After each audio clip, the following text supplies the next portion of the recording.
Bon matin, White Wind, je suis Julie. Milly. Et Vlad. Bienvenue dans notre cuisine.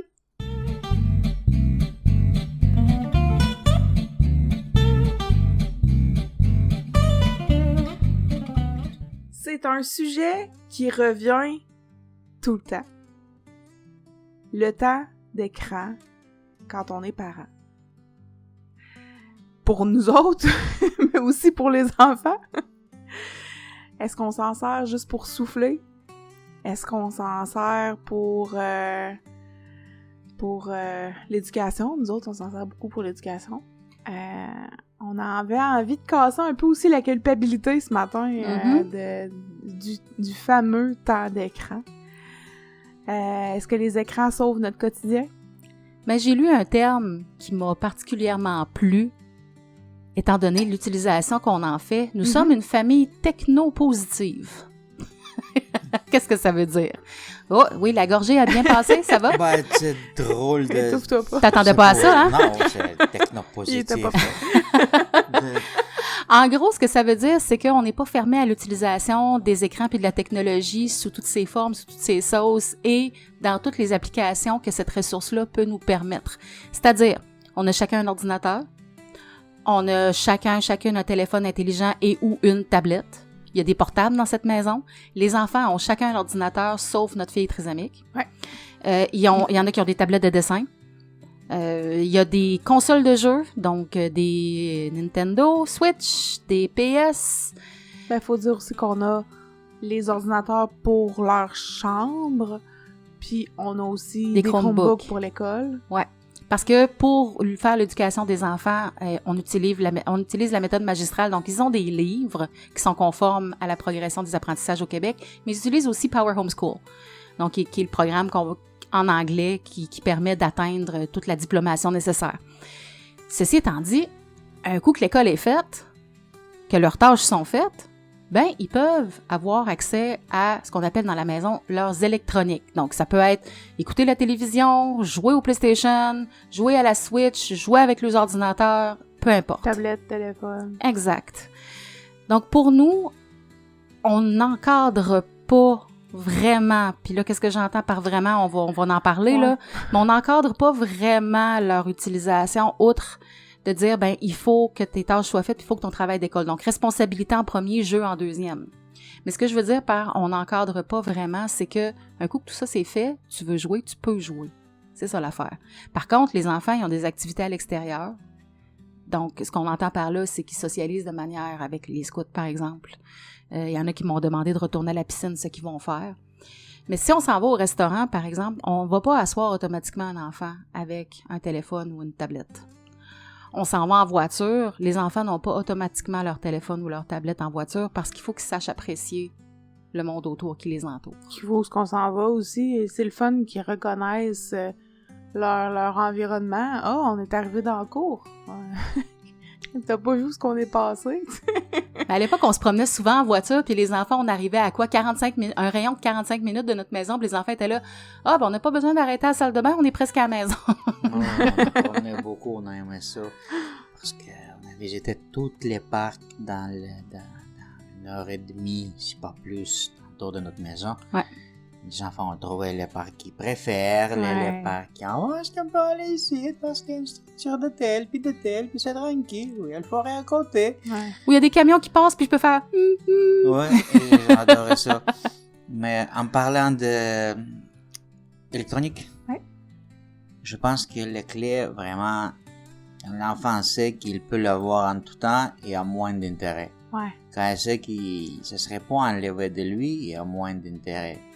Et la deuxième étape, la deuxième chose qui est très importante là-dedans, il faut montrer aux enfants la beauté des activités autres qu'électroniques. Comme ça donne l'impression aux enfants que l'électronique, c'est, je vais le prendre quand il n'y en a rien d'autre à faire. Ouais. C'est pas comme, je vais finir l'école puis je vais sauter dans mon jeu préféré. Pas vraiment. Ce qui sait que le jeu préféré, il va pas courir nulle part, il va rester là, puis il peut le prendre quand il veut, mais la piscine est ouverte jusqu'à 6 heures de soir. Oui, c'est ça. Normalement, si on fait l'école le lendemain, on va pas aller promener à l'extérieur genre direct après souper. Faut le planifier un peu avant. Et la priorisation, dans ce cas-là, ça va vraiment vers les choses qui sont limitées. Limitées par le temps, limitées par les possibilités, limitées par l'accessibilité. Ils savent pertinemment que soit papa, maman ou papa, Milly vont partir en camion, ben là, ils vont en avoir pour une grosse semaine, 10 jours, à être vissés sur le travail d'école puis à travailler dur, là.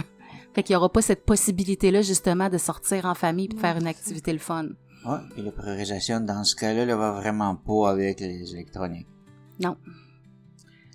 On a eu à un certain moment des doutes sur des dépendances à l'électronique. Ouais. Je me souviens de ça. C'est le vague. Ça fait quelques années déjà. Mais oui, c'est une vague, mais je pense que cette vague-là a été gérée. Au sens que j'explique d'autres. Transparence, tout simplement. J'explique d'autres parce qu'elle veut pas. Chacun des enfants a son jeu préféré. Oui, tout à fait. Puis quand il y a une mise à jour qui sort, il faut expecter que quelques jours, il va prioriser le jeu. Il va s'intéresser, mais tant vite que ça intéresse, si vite ça se désintéresse par après. Mm-hmm. Ils ont vu tout ce qu'ils voulaient, ils savent que bon, il n'y en a rien qui presse, puis il va y avoir d'autres jeux qui vont sortir. Puis pour chaque enfant, cette vague-là, ça passe avec les temps différents. Tant ils jouent le même jeu de temps en temps ensemble. Ouais. Chacun a sa propre jeu de préférence. Puis tu sais, ce qu'on se disait aussi, quand ça peut nous servir de levier aussi en tant que discipline, c'est-à-dire, mais tu t'es pas... Je parlais tantôt de responsabilité, puis après ça, jeu, mais si t'as pas accompli tes tâches, t'as pas rencontré la responsabilisation que tu devais faire dans la journée, ben à ce moment-là, ton temps d'électronique va être soit coupé, soit enlevé complètement pour cette journée-là. Ça va être à revoir le lendemain. Puis à ce moment-là, je me passais la réflexion, quand moi j'étais jeune puis que j'étais en punition, ben je pouvais quand même me mettre mon Walkman sur les oreilles puis écouter de la musique, ça faisait pas partie de la définition d'électronique, tandis que là aujourd'hui, le regroupement de tous ces appareils-là se fait sur un seul et même appareil, téléphone intelligent. Fait que tu sais, moi je m'ennuyais, j'étais en punition, je pouvais pas sortir de chez nous, mais je pouvais quand même appeler un ami. Ah, moi j'avais pas droit par exemple. Moi je perdais mon Walkman, puis je perdais la télé qui était dans ma chambre, elle était débranchée, puis il coupait le câble en bas. Oh, c'était sévère chez toi? Bah oui. Oui, puis moi, j'avais pas de Walkman. J'avais gagné un Walkman. Écoute, j'avais The Walkman quand j'étais petite, là, parce que je l'avais gagné à l'école. Je le perdais, là, s'il y avait quelque chose. Moi, ça faisait partie des choses que je perdais. OK. Et les choses tu sais, les choses auxquelles on tient tellement. Mm-hmm. Si on va parler par rapport à vraiment punition, c'est rare qu'on parle par rapport à ça, là. Mais les punitions en tant que telles, il n'y en a pas ben l'histoire de perdre quelque chose. C'est plus l'histoire de perdre ton temps libre. Tu fais de quoi? Mettons, t'as mal travaillé dans les sciences naturelles. Fait qu'à place de donner le temps, quand tout le monde a le temps libre, t'as plus ce temps libre, tu t'assois puis tu donnes 2 heures à sciences naturelles. Tu t'assois avec les livres ou avec l'ordinateur, avec le programme éducatif, tu donnes ce temps-là jusqu'à temps que tu le rattrapes. Ouais. Fait que c'est pas comme fais n'importe quoi sauf ça. Non. C'est pas vraiment productif. Parce que c'est ça qui crée la dépendance. Ça crée la valorisation non nécessaire. Parce que la punition en tant que telle, c'est un peu ça. Le but, c'est pas de punir pour faire mal. Le but de récompenser, de rattraper ce qui a été perdu. Puis c'est définitivement pas en enlevant la musique ou quelque chose qui va rattraper la connaissance manquée. Il y a le temps, c'est pas mal la seule ressource qui est non étirable, qui est non changeable. Fait qu'à place de donner le temps pour une chose, tu vas donner le temps pour l'autre. Pourquoi? Parce que t'as perdu ton temps quand il fallait travailler, ben t'as mal travaillé. C'est ça, t'as mal fait ta tâche, tu la recommences, puis je vais aller valider après si ça a été fait selon ce qui a été demandé de tout le monde. Fait que avoir le même standard pour chacune des personnes. Puis être capable d'avoir aussi une certaine forme de compréhension, de dire, ben, moi non plus, à tous les jours, des fois, je suis un peu plus laxe envers moi-même. Ben, je pense qu'il faut savoir être indulgent aussi avec les enfants. Ce qu'il faut mentionner, pour nous, on est la génération qui est bénie. Dans le sens que les enfants voient notre exemple. Nos parents, je ne rappelle pas que nos parents jouaient à quelque chose comme l'ordinateur ou, non, effectivement. ou console ou n'importe quoi de ça. Nous, on joue régulièrement. Puis les enfants voient et comment on joue, et quel temps on donne à ça, à quel point on attend certains jeux ou certaines mises à jour à sortir, puis comment on gère. On en parle. Parce que, mettons, quand toi, tu as eu les mises à jour dans ton jeu, ça a été quoi? Ça a été Baldur's Gate à l'époque, me semble. Oui. T'as expecté cette mise à jour comme c'est pas permis, mais là, ça sort, puis il faut sortir de la maison avec toute la famille. T'as dit, OK, c'est beau. Je rappelle que notre deuxième est arrivé, elle dit, mais maman, t'as voulu pas jouer? T'as pas expecté ça? Puis t'as dit, je vais retourner, puis je vais jouer quand je vais avoir le temps. Il va être encore là tantôt. C'est ce que si je veux jouer, oui, je veux jouer. Oui, j'ai hâte. C'est ça, mais j'ai beaucoup plus hâte de sortir avec la famille parce que... C'est la priorité pour là. Puis je pense que ça aide beaucoup aux enfants à comprendre que oui, on n'est pas limité. On peut le faire.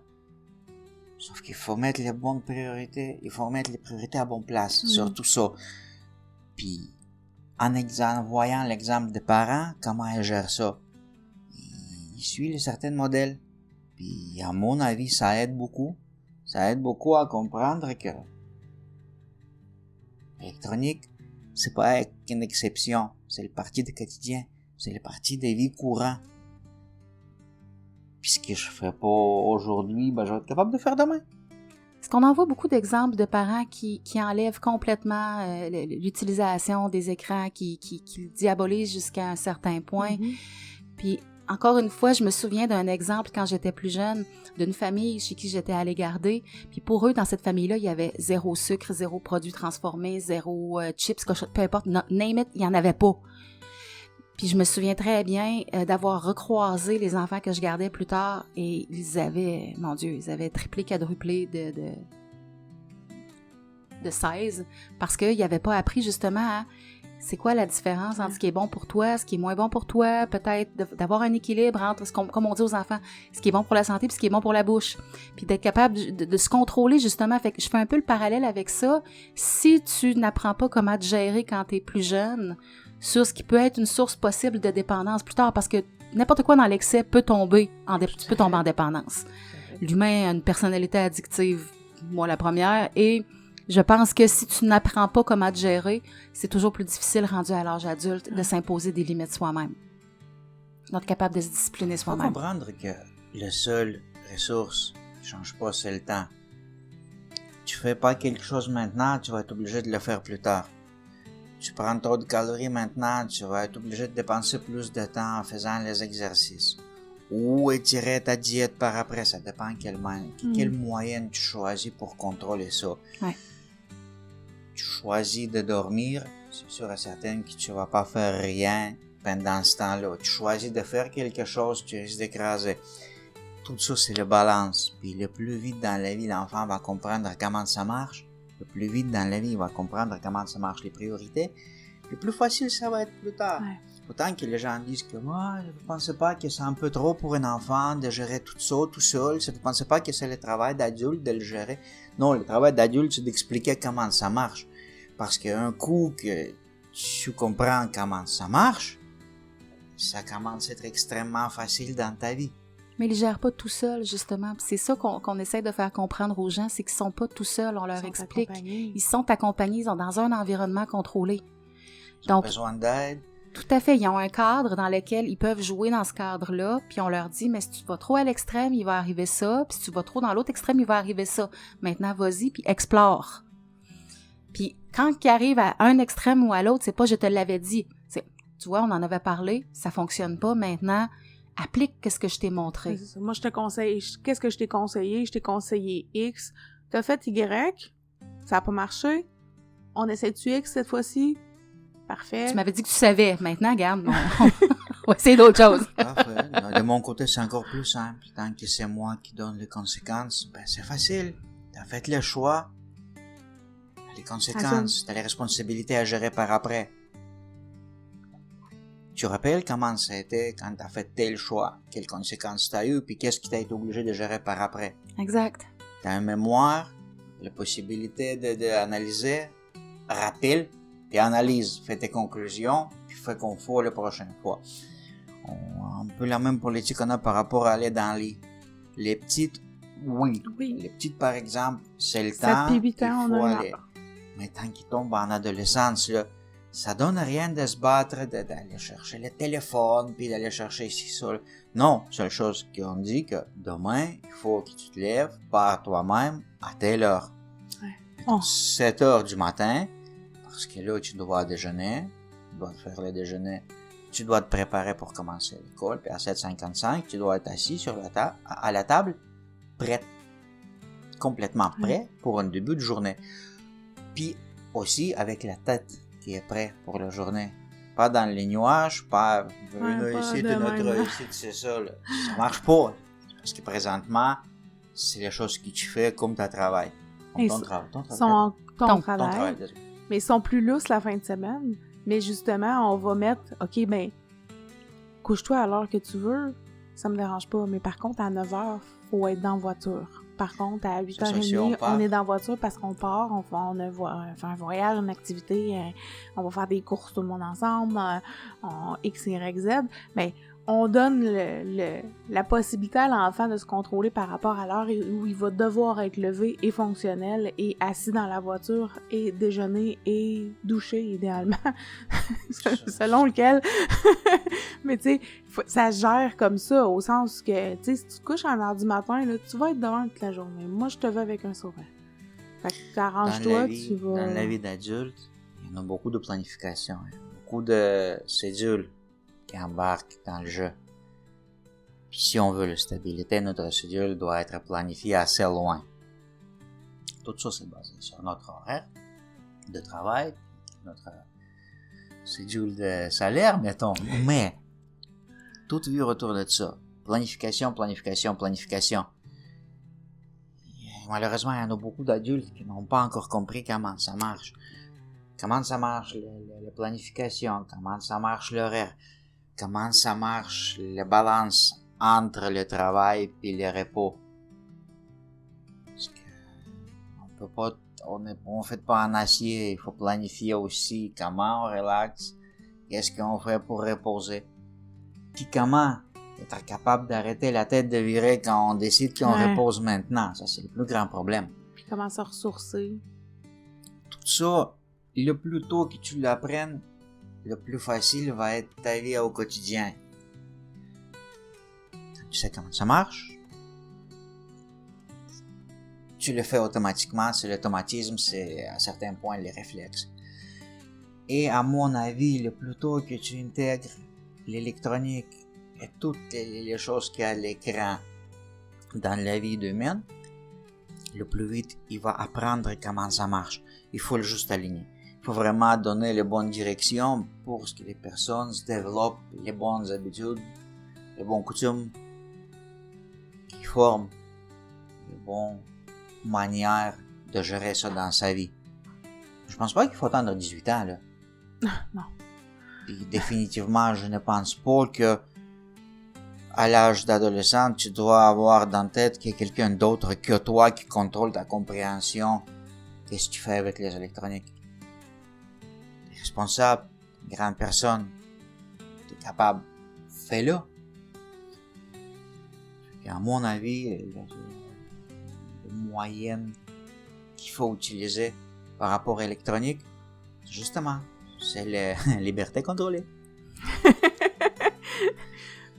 Parlant de liberté contrôlée, souvent la crainte des parents, c'est beaucoup qu'est-ce que mon enfant fait? Qu'est-ce qu'il va voir, là? Est-ce que je contrôle ce qu'il fait? Parce que, tu sais, on a entendu, là, au début, là, des ordinateurs, là, quand ça a commencé à sortir, là, je parle de l'âge de mon frère, quasiment, là, où l'ordinateur devait être dans une pièce ouverte dans la cuisine pour que le parent puisse surveiller qu'est-ce que l'enfant fait. Ici, on le fait différemment. Ils sont éduqués à comment on utilise Internet. On leur a appris à comment l'utiliser. C'est-à-dire que on leur expliquer toutes les histoires de là, j'ai juste privacy dans la tête. C'est beau! Bravo, la québécoise francophone, hein? Très, très bien, très bien. Mais toutes les histoires de faire attention à notre vie privée, à nos noms, nos adresses, où est-ce qu'on vit, tout ça, ça a été enseigné aussi, puis compris de tous, à chacun leur niveau. Ouais. On s'entend que l'utilisation de l'ordinateur aussi est différente d'un enfant à l'autre. Les grands vont plus avoir des communications avec des amis en ligne que la plus petite, qui écoute beaucoup YouTube puis qui joue à Roblox. C'est pas mal ça qui est ça.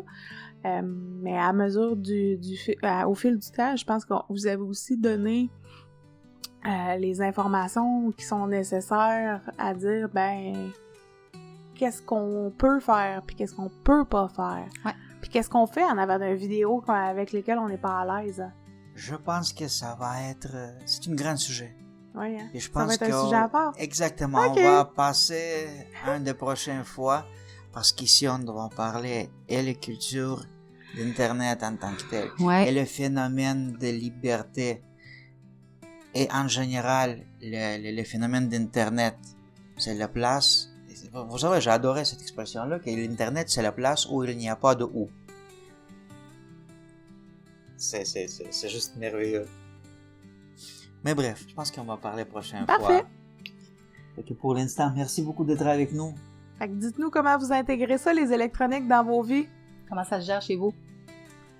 Bonne À journée! la prochaine fois. Bye bye.